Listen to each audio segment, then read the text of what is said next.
You know, they say there are no real stupid questions, but the fact is, there are certainly plenty of silly ones. Children are famous for their funny questions. If you have a younger sibling, a niece, or a nephew, you know exactly what I'm talking about. And their questions to God are no exception. We're gonna look at what happens in Mark 30 through 32 today. Mark is the shortest of the 4 Gospels. And even though a vast majority of the material is also covered in Matthew and Luke, Mark gives us some great, vivid details. The gospel is fast and furious, and it's an account of Jesus as God's Son in action. In Mark, Jesus moves and teaches at such a blistering pace that many people, including his followers, are often left with more questions than answers. So you see, the disciples didn't understand what Jesus meant when he talked about being betrayed and killed and rising again.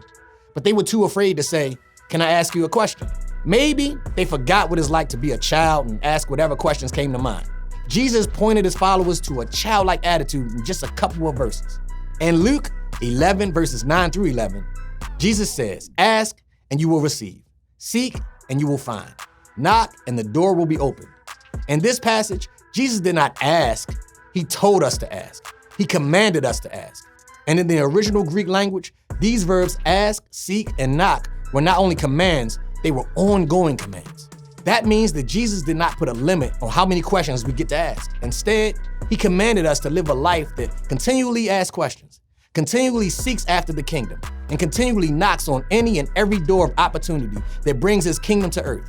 Jesus wants us to let these questions in. We know that questions are the best way to learn about a new person, place, or an idea. When we ask good questions, ones that go deeper and maybe into places where we feel uncomfortable, our faith is strengthened because we know the answers hold to the truth. Jesus promised that when we ask, we will receive. When we seek, we will find. When we knock, the doors will be open to us. So let us not be afraid. Let the hard questions in. Jesus can stand up to all of them. Remember, share this, like, subscribe, and most importantly, let's make an impact.